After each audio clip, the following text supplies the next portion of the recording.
So we're talking about the idea of there are people out there freezing north of us who are going, what do you mean global warming? How could this be? And and to be honest, I know it feels really cold, and that is the weather in the winter. We do get cold air outbreaks that are blasts. We even get record cold outbreaks. It's just lately, over the last 10 to 20 years, we've had about 2/3 heat records and only 1/3 cold records. So one can expect the occasional cold record even under a global warming scenario. And specifically here, you can see this blast of cold air that's coming spilling out from what they're calling the polar vortex, which is basically usually fenced off behind our jet stream.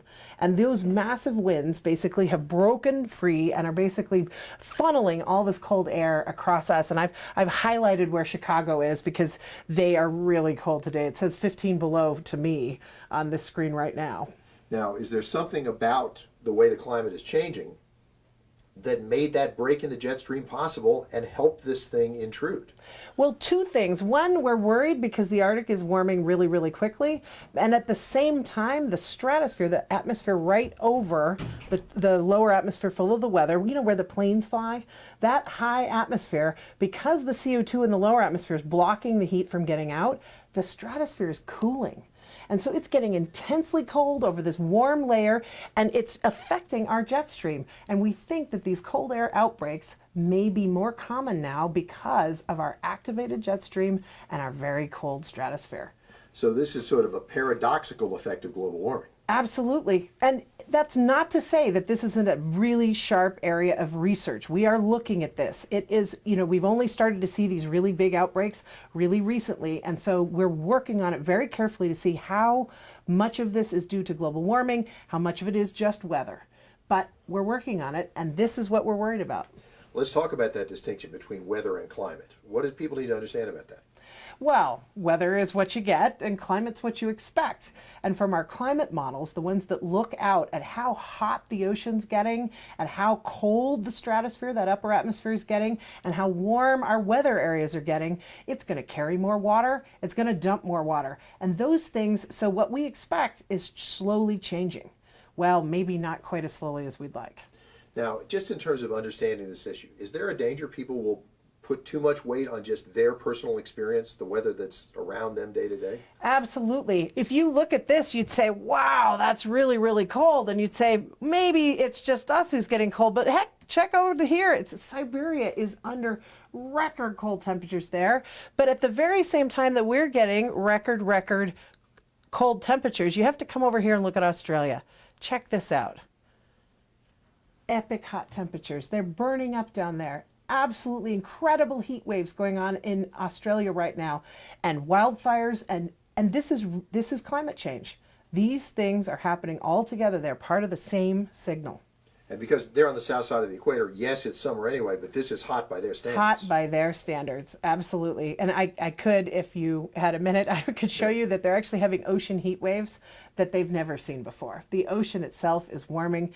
It turns out almost 92% of the warming from global warming is in the ocean. And what we're experiencing in the atmosphere is only about 3% of all that warming. So for us here in Tucson, if the ocean weren't doing such a great job of buffering us, we would be really roasting.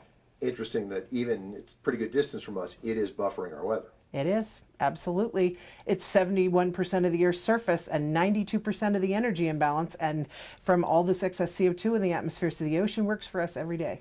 Now, the other old line is everybody talks about the weather, nobody does anything about it. How about everybody talks about the climate, what can you do about it? Well, every single CO2 molecule that does not come out of your tailpipe does not warm us for the next 1,000 years. That's not a joke. In order for the climate to go back to what it previously was, in order for it to stabilize, we need to stop emitting quite so much carbon.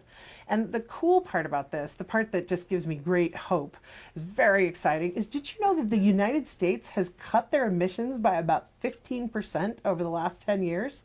I bet you didn't even know it. But we've actually grown our economy and reduced our carbon emissions by 15%, which, by the way, just saved us money because we didn't have to spend it on all that extra hydrocarbons. What do we do to achieve that? Well, a bunch of things. One was fuel switching away from coal and to natural gas, which you get more energy for less carbon molecules. It's just a simple trade, and you get a whole lot more energy for the same amount of carbon. And two, we have conservation. People have done an amazing job of moving to solar, moving to wind, and simply cutting, buying a better fuel efficient vehicle. And then there's the fact that we're using way less electricity because small screens and these beautiful LEDs don't require as much power. So the US has done this extraordinary thing. We could even meet those, things we're not going to be involved in, the Paris Agreement. We could maybe even meet that, and nobody even knows it. So if people think they're going to be deprived to achieve this, maybe not.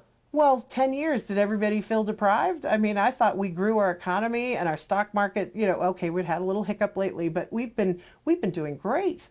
And I don't think anybody was deprived while we were doing it. It just made us more efficient, which makes our economy run better. So in this particular case, prosperity and sustainability are aligned. So any message, if you could talk to those poor people who are up there and you can just barely see them under all the I clothes. know, I feel so bad. What would you say to them right now? Bundle up, lots of cocoa, and it'll be over soon, and we'll be back to nice, warm, conditions any minute now. Yeah, I understand their forecast is for warm at the end of the week. Yes, I agree, absolutely. And I've been watching poor babies. I feel bad, but it'll be over soon.